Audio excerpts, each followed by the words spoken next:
लद्दाख जाना किसका सपना नहीं, क्योंकि लद्दाख जाकर जो चीज़ आदमी महसूस करता है वो कहीं और नहीं करता। वहाँ के चैलेंजेस, वहाँ की जलवायु और वहाँ की नेचुरल ब्यूटी, ये सब कुछ सभी को वहाँ जाने के लिए मजबूर करती है। पर ये चैलेंजेस कुछ ज्यादा है, क्योंकि लद्दाख को लैंड ऑफ हाई पासेस भी कहा जाता है। वहाँ पे दुनिया का सबसे हाईएस्ट मोटरेबल रोड और सबसे हाईएस्ट पासेस है। और अगर इन पासेस में से नाम लूं तो चांगला पास, खारदुंगला पास, कुंजुम पास और जोजिला पास जैसे पासेस इन चैलेंजेस को और मुश्किल बनाते हैं। फिर भी लेह के आसपास और लद्दाख रीजन के जो लोग हैं वो काफी बेहतर तरीके से पर्यावरण के अनुकूल रहते हैं। पर बढ़ती हुई ग्लोबल वार्मिंग, टूरिस्टों के ज्यादा फुटफॉल और बढ़ते हुए डीजल और पेट्रोल वाली कमर्शियल व्हीकल से इकोलॉजिकल बैलेंस तो हिला है। इसलिए लद्दाख रीजन की ये एक्सपेक्टेशंस है कि अब वहाँ पे कुछ और सस्टेनेबल है, specially in terms of motor vehicle. हाल ही में लद्दाख गवर्नमेंट ने ईवी पॉलिसी 2022 को इंट्रोड्यूस किया था। इसी के तहत लद्दाख गवर्नमेंट ने ये डिसाइड किया कि वो भारत से उन चुनिंदा बेस्ट इलेक्ट्रिक व्हीकल्स को बुलाएंगे जो यहाँ पे बेस्ट परफॉर्म करें। और इसी पर्पज से उन्होंने बुलाया ओमेगा सैकी मोबिलिटी का M1K या फिर मीका। अब मीका एक टन का इलेक्ट्रिक मिनी ट्रक है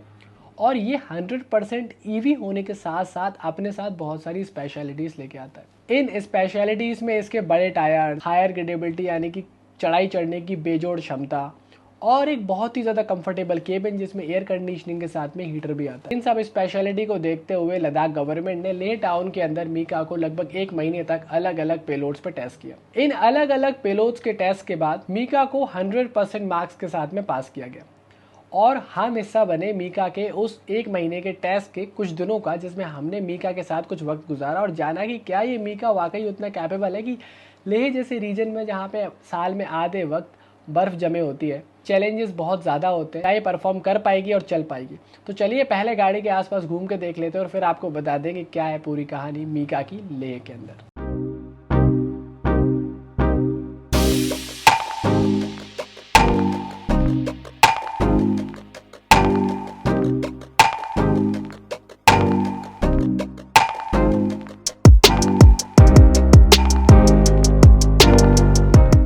एक घंटे में लगभग पूरा चार्ज फास्ट चार्जिंग के साथ में और 200 किलोमीटर का रेंज चल रहा है 11,500 फीट की ऊंचाई पर लद्दाख रीजन के लेह टाउन में।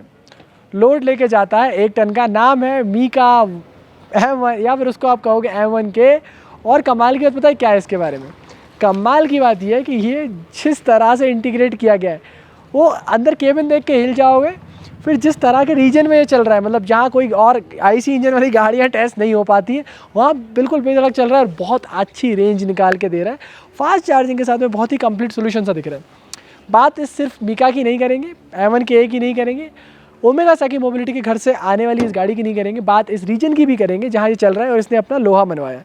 तो चलिए शुरू करते हैं आज का ये वीडियो। और आपको बहुत इंटरेस्टिंग सी स्टोरी लेके आए हैं हम डायरेक्ट लेह से लद्दाख रीजन के अंदर से। तो आप पूरे इस लद्दाख वाले स्पेशल एपिसोड को ज़रूर देखो कि भाई किस तरह से मीका बहुत ज़्यादा खास गाड़ी है और अगर आपको मिल गई एक बार तो आपको किस तरह से बहुत सारा प्रॉफिट दिला सकती है। सामने से देखने में मीका एक्चुअली फ्यूचरिस्टिक थोड़ा सा लगता है, क्योंकि सेमी फॉरवर्ड केबिन है, मतलब सेमी फॉरवर्ड डिज़ाइन है, ऑब्वियसली थोड़ा सा फॉरवर्ड दिखेगा, सेफ्टी फैक्टर्स भी ज़्यादा आते हैं। ग्रिल फंक्शनल सी लगती है, सामने की तरफ आपको वो कूलेंट चलता है ना बैटरी ठंडी करने के लिए, वो सारी रेडिएटर दिखता है। तो कुछ ऐसे खास इलेक्ट्रिक वाले वो एकदम अल्ट्रा मॉडर्न या फिर फ्यूचर वाला डिज़ाइन नहीं दिखता, फैमिली डिज़ाइन आपको लगता है। नीचे की तरफ बम्पर वगैरह में भी फॉग लैम्प वगैरह प्लेस किए गए, इंटरनेशनल मॉडल की तरह काम करता है, इंटरनेशनल स्टैंडर्ड्स को कंप्लायंस भी करता है। तो वहाँ पे आपको ये चीज़ देखने को मिलेगी। इसके अलावा यहाँ पे डबल हैलोजन हेडलैम्प्स ऑब्वियसली अच्छे लगते हैं और 2 हैलोजन हेडलैम्प्स ना थ्रू बहुत अच्छा लग जाता है। जनरली एक ही देखा जाता है गाड़ी के अंदर। तो रात को भी आप चलाते हो तो आप सामने वाले को डिपर ही करना पड़ेगा अगर आप इसकी हाई बीम पे चला रहे हो। चलिए लो बीम पे हमें गाड़ी चलाना चाहिए। बड़ी विंडशील्ड इस गाड़ी की आती है, देखो आप काफ़ी बड़ी विंडशील्ड है ताकि विजिबिलिटी में कोई दिक्कत नहीं है। वाइपर वगैरह बहुत ही बढ़िया का जिसे काम कोई ऐसा नहीं दिखेगा, बड़े लंबे चौड़े शीशे हैं ताकि पीछे आराम से आप देख सकते हो। टायर वगैरह जो है वो भी आपको प्रोफाइल बहुत ही बड़ा दिखेगा आपको।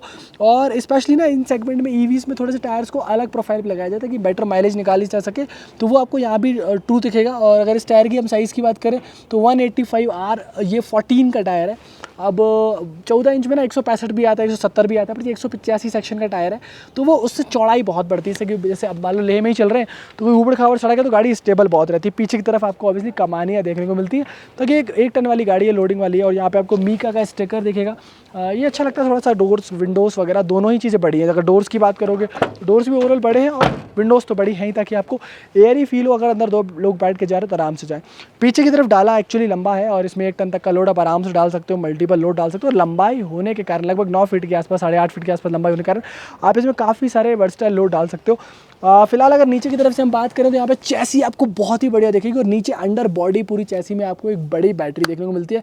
अब क्योंकि हम इसको टेक्निकली रिव्यू नहीं कर रहे हैं तो मैं आपको ना ही बैटरी बता रहा हूँ ना ही कुछ ऐसे मोटर के पावर्स बता रहा हूँ, क्योंकि उसको टेक्निकली नहीं बता रहे हैं, आपको सिर्फ जनरल बता रहे हैं कि लेह रीजन के हिसाब से इस गाड़ी की क्या कहानी बनती है, मतलब कैसे चल पा रही है ये गाड़ी। यहाँ पे भी आप देखो तो काफ़ी बढ़िया तरीके से आपको पट्टे वगैरह देखने को मिलेंगे, जिससे कि बेहतरीन होता है। और यहाँ आपको एक प्राउड फीलिंग वाली दिखेगी 100% इलेक्ट्रिक। और आपको कमाल के बताऊँ, लेह के अंदर जब गाड़ी चार्ज होती है तो ये गाड़ी चार्ज होती है EV चार्जिंग स्टेशन से, जिसका पता है फ़ायदा क्या होता है कि ये एक रिन्यूएबल सोर्स ऑफ एनर्जी आ रही है, मतलब सोलर एनर्जी आ रही है और वो इसमें कन्वर्ट हो रही है। तो 100% इलेक्ट्रिक बिल्कुल कह सकते हो। अब ऐसा नहीं कोई कोयले वाली वो एनर्जी है, कोई ऐसी चीज़ को कन्वर्ट करके आप कर रहे हो। पीछे की तरफ बढ़िया आपको लैंप्स वगैरह देखने को मिलते हैं, रिफ्लेक्टर है, बैक लाइट है, इंडिकेटर है, ब्रेक लाइट वगैरह भी देखने को मिलती है। ओवरऑल बढ़िया चीज़ें हैं। पीछे से आप देखो डाला वगैरह बहुत ही बढ़िया है। टेस्टिंग पे गाड़ी है तो अभी ऑफिशियली कमर्शियली रजिस्टर्ड नहीं है, तो आपको वो ग्रीन प्लेट ना देख के रेड प्लेट दिखेगा। पीछे की तरफ आपको यहाँ पे ऑब्वियसली एक स्टेपनी और बड़ा एक्सल देखने को मिलेगा।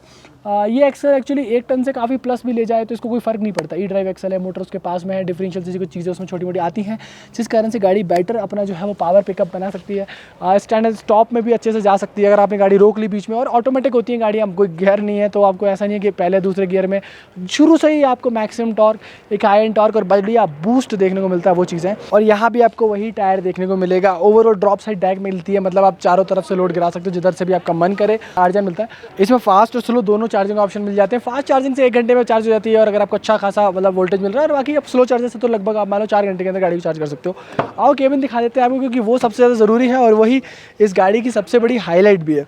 अगर आप केबिन की बात करोगे तो सबसे पहली चीज़ आप नोट करोगे कि इस गाड़ी के अंदर पावर विंडोज़ आती हैं, जो कि कई लग्जरी कार्स में भी नहीं आती है। लग्जरी कार्स नहीं, कार्स में भी नहीं आती। अब यहाँ देखोगे तो फ्रंट के आपको जो दोनों विंडोज़ हैं इसमें पावर विंडोज़ हैं, क्रोम वगैरह आपको यहाँ देखने को मिलेगा, वो अच्छी चीज़ है। यहाँ पे आपको डुअल फिनिशिंग वगैरह देखने को मिलती है, बढ़िया बॉटल होल्डर और काफ़ी सारी चीज़ें यूटिलिटी स्पेस के हिसाब से मिलती है। गेट भी आधे साइज़ का नहीं है, नीचे तक सारी चीज़ों को कवर करता है। देखो मैं दिखाता हूँ, सारे पैनल्स को वो कवर करता है और काफ़ी बढ़िया से रहता है। गाड़ी देखो 1 साल से ज़्यादा चल चुकी है, उसके बाद भी इस कंडीशन में गाड़ी है कि मतलब जस्ट शोरूम फ्रेश हम लेके आए हो।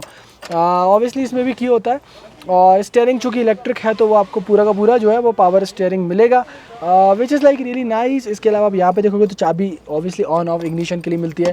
AC गाड़ी के अंदर आता है और हीटर गाड़ी के अंदर आता है, मतलब एयर कंडीशनिंग और हीटिंग दोनों चीज़ें आपको मिलती हैं, जो कि अच्छी चीज़ है। म्यूजिक सिस्टम गाड़ी में है, गाने वगैरह सुनने के लिए, ये बेसिक चीज़ें हैं। मतलब मेरे हिसाब से ये चीज़ें मैंडेटरी होनी चाहिए, कंपल्शन का। यहाँ पे एक अच्छा सा स्पेस है, कभी होल, मतलब बहुत ही डिज़ाइन से बनाया हुआ है।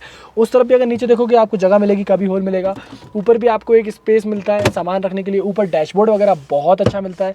मतलब इसकी ना प्लास्टिक क्वालिटी भी आपको वो एकदम हार्श वाली फील नहीं होगी। मतलब ये गाड़ी किसी को मिल जाए तो वो आदमी इसको अपने मतलब किसी रिलेटिव फैमिली फंक्शन में भी लेके जा सकता है, क्योंकि ये पर्टिकुलर जो मॉडल मेरे हाथ में ये बहुत अच्छा है। इसके बाद में यहाँ पे आपको वाइपर के कंट्रोल्स, लाइट के कंट्रोल्स और सामने की तरफ MID देखने को मिलती है। अब इस मंथली इन्फॉर्मेशन डिस्प्ले के अंदर आप देखोगे गाड़ी में चार्ज कितना है, अभी टाइम क्या हो रहा है वो भी दिख जाएगा। इसके अलावा कितना चलेगी ये गाड़ी अभी चार्ज होने की वजह से भी 242 किलोमीटर दिखा रहा है, क्योंकि हमारा चार्ज ऑलमोस्ट 100% ही है, इसलिए तो 242 किलोमीटर की रेंज दिखा रहा है। प्रैक्टिकली 200 किलोमीटर की रेंज इसके अंदर आती है। बाकी 632 किलोमीटर का अभी जो है वो आपको रीडिंग दिखा रहा है यहाँ पे। तो ऐसे बहुत सारी चीज़ें दिखाते हैं और स्पीड वगैरह दिखाता है, which is like really nice. और फिट एंड फिनिश होल्ड बढ़िया है, सीट कंफर्ट आपको बढ़िया एक में देखने को मिलेगा। और दोस्तों अगर बीच में देखोगे कंसोल में तो यहाँ पे आपको गियर सेलेक्टर मिलता है। बेसिकली गियर्स तो होते नहीं, ऑटोमेटिक ड्राइव है तो आपको रिवर्स और न्यूट्रल करने के लिए मोड्स मिलते हैं। ये काफ़ी प्रीमियम सा फील होता है बेसिकली बीच में, मतलब इसका जो क्लिक है ना वो ही बहुत अच्छा लगता है। और यहाँ पे आपको ये हैंड ब्रेक वगैरह देखने को मिलेगा। सीट वगैरह का देखो अभी तो बिल्कुल पॉलिथीन ही नहीं उतरा है। हाँ ये गाड़ी को 1 साल हो गया, क्योंकि यहाँ कोई बैठा नहीं है, कंफर्टेबल है सीट वगैरह। यहाँ पे मैंने बताया स्टोरेज है, ऊपर स्टोरेज है, डैशबोर्ड वगैरह, डिफॉगर वगैरह सारी चीज़ें हैं। AC के कंट्रोल्स यहाँ से बहुत बढ़िया है। इसके अलावा अगर आप देखोगे तो यहाँ पे आपको म्यूजिक सिस्टम वगैरह बहुत अच्छा दिखेगा, काफ़ी सारे कंट्रोल्स आपको यहाँ देखने को मिलेंगे और काफ़ी सारा बॉटल होल्डर वगैरह आपको नीचे देखने को मिलेंगे। केबिन में आप थोड़ा बहुत सामान भी यहाँ पे रख सकते हो, पीछे की तरफ भी थोड़ा सामान रख सकते हो। तो केबिन ओवरऑल काफ़ी कंफर्टेबल लगता है। जनरली इस सेगमेंट की जो गाड़ियाँ 1 टन वाली गाड़ियाँ उनमें ऐसा देखने को नहीं मिलता, तो लाइक बहुत इंप्रेस करता है मीगा M1 के। स्पेशली जब से लद्दाख में ये अपने लोहा मनवा रहा है तब से तो मुझे बहुत ही इंप्रेस करता है। तो चलो इसको थोड़ा देखते हैं चला के कैसा चलता है ये। 100% इलेक्ट्रिक, मतलब जो बिजली आ रही है ना वो भी 100% इलेक्ट्रिक है, क्योंकि पीछे की तरफ देखो कि जो चार्ज हो रहा है वो सोलर एनर्जी से चार्ज हो रहा है। मतलब जो धूप मेरे चेहरे पे पड़ रही है, सेम धूप का यूज़ करके इस गाड़ी को चार्ज किया जा रहा है। मतलब डीजल, पेट्रोल, कोयले वाली, तो ये थर्मल, वाटर थर्मल, कोई दूसरी तरह की गाड़ी में यूज़ होने वाली इलेक्ट्रिसिटी नहीं है। 1 टन का पेलोड, 200 किलोमीटर के आसपास की रेंज और एक बढ़िया शानदार ओवरऑल डेकलाइन जिसके अंदर बहुत सारा पेलोड आप लेके जा सकते हो, लगभग 1 टन का, जैसे कि मैंने बताया। कंफर्टेबल केबिन और बढ़िया बड़े पहिए, और ड्राइवर के लिए तो ऑब्वियसली कंफर्ट है, काफ़ी सारी चीज़ें। ज़्यादा तारीफ ना करते हुए एक ज़रूरत वाली चीज़ है जिसको मिल जाएगी उसका बहुत सारा प्रॉफिट होगा।